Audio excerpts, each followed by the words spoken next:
वैसे तो जितनी भी तारीफ करी जाए उतनी ही कम है। उन्होंने जो भी कुछ किया या जो भी कुछ कहा वो सारा ही एक से बढ़कर एक है। लेकिन उस सब में से जो मेरा पर्सनल फेवरेट है, जो मुझे बहुत ज्यादा पसंद है, वो एक लाइन जिसने सिर्फ हिंदुस्तानियों का ही नहीं बल्कि पूरी दुनिया का दिल जीत लिया। वो उन्होंने कही थी 1893 में शिकागो, अमेरिका में। वो लाइन उनकी स्पीच की पहली लाइन थी। वो लाइन थी, sisters and brothers of America. इससे क्या पता लगता है? इससे हमको उनकी सोच के बारे में पता लगता है, उनकी थिंकिंग के बारे में पता लगता है कि वो सामने वाले को अपना समझते हैं। फिर चाहे वो किसी भी देश का हो, किसी भी रिलीजन का हो, चाहे वो देखने में उनसे अलग हो, चाहे उनके कपड़े उनसे अलग हो, किसी भी वे में कोई भी हो, इस पूरी दुनिया में वो सब कौन है? वो सब हमारे भाई बहन है। ये पूरा का पूरा एसेंस है सारे वेदों का। वहां पर सिर्फ एक बात कही जा रही है कि हम सब एक हैं, कि आप में और मुझ में कोई फर्क है ही नहीं। हम सब जुड़े हुए हैं एक दूसरे से, और इस तरीके से जुड़े हुए हैं कि अलग हो ही नहीं सकते। मतलब क्या है कि सब हमारे अपने हैं और हम सबके हैं।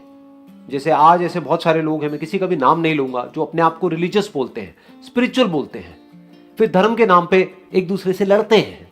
तो इसका मतलब उनको समझ ही नहीं आया है कि धर्म का असली मतलब क्या है। इनफैक्ट कोई भी ऐसा इंसान जो कि सेल्फ रियलाइज्ड होगा या जो खुद को जानता होगा, वो कभी भी भेदभाव कर ही नहीं सकता। वो फर्क कर ही नहीं सकता कि आप किस कंट्री के हो, किस रिलीजन के हो, आपका रंग रूप क्या है, आपके कपड़े कैसे हैं। और अगर वो फर्क कर रहा है तो इसका मतलब एक बात पक्की है कि वो खुद को नहीं जानता है। इनफैक्ट उनकी लाइफ की एक बहुत ही इंटरेस्टिंग कहानी है, जिससे हमको उनकी सोच के बारे में और डीपली समझ में आता है। जब उनका प्लान बना था अमेरिका जाने का, तो वो मां शारदा के पास में गए आशीर्वाद लेने के लिए। मां शारदा से उन्होंने बोला कि मैं अमेरिका जा रहा हूं धर्म का प्रचार करने के लिए, या जो भी कुछ मैंने सीखा है उस सबको शेयर करने के लिए, तो अगर आपकी अनुमति है तो मैं जाऊं। तो मां शारदा ने उनसे कहा कि वो जो चाकू पड़ा है वो देना जरा मुझे। तो उन्होंने चाकू उठाया, उठा करके दे दिया मां शारदा को। तो उसके बाद में मां शारदा ने कहा कि अब तुम जा सकते हो। वो चौंक गए। उन्होंने पूछा मां शारदा से कि आपने मेरी कोई परीक्षा तो ली नहीं, ऐसे ही मुझे अनुमति दे दी बिना किसी परीक्षा के, ना मेरे से कोई सवाल करे। तो फिर मां शारदा ने जवाब दिया कि ये जो तुमने चाकू उठा करके दिया, यही तुम्हारी परीक्षा थी। अगर तुम्हारी जगह कोई और होता और ये चाकू मुझे देता, तो वो जो उस चाकू का लकड़ी वाला हिस्सा था उसको खुद पकड़ता, और जो धार वाला हिस्सा था वो मुझे पकड़ाता। लेकिन तुमने ऐसा नहीं किया। तुमने धार वाले हिस्से को खुद पकड़ा और लकड़ी वाले हिस्से को मुझे पकड़ाया, जिससे कि अगर चोट लगनी भी है तो तुम्हें लग जाए लेकिन मुझे ना लगे। तो तुम खुद का बुरा करने के लिए भी तैयार हो सामने वाले के भले के लिए। इससे मुझे यह समझ में आता है, मां शारदा बोली कि इससे मुझे यह समझ में आता है कि अब तुम पूरी तरह से तैयार हो, तो अब तुम जा सकते हो। फिर वो गए। तो इससे भी क्या पता लगता है? उनकी सोच। तो उनका जो पहला और सबसे फेमस कोट है वो है, arise, awake and stop not until the goal is reached. मतलब कि उठो, जागो और तब तक मत रुको जब तक लक्ष्य की प्राप्ति ना हो जाए।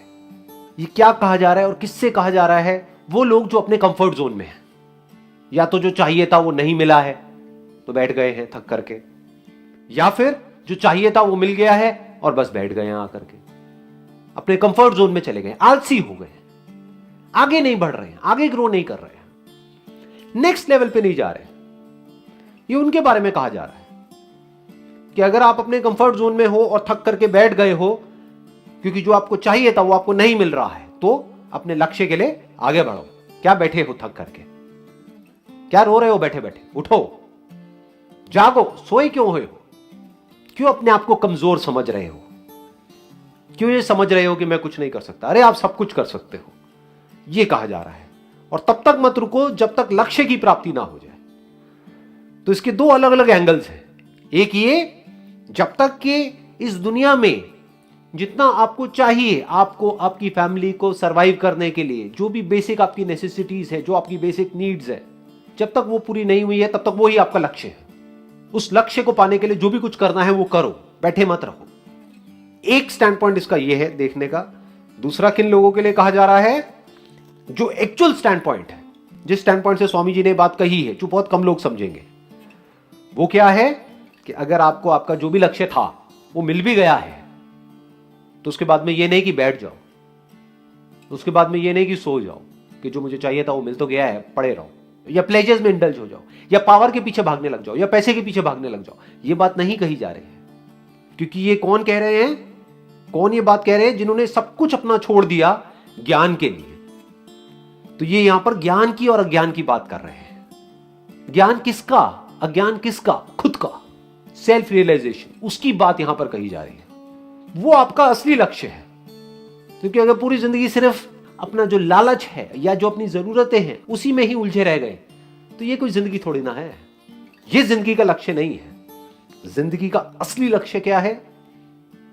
सेल्फ नॉलेज, सेल्फ अंडरस्टैंडिंग, उसकी बात यहां पर करी जा रही है। कि चाहे आपको बाहर की दुनिया में कितना भी मिल जाए, लेकिन अभी आपका लक्ष्य पूरा नहीं हुआ है तो बैठो मत, सोते मत रहो, उठ जाओ। आपका लक्ष्य क्या है? खुद को जानना।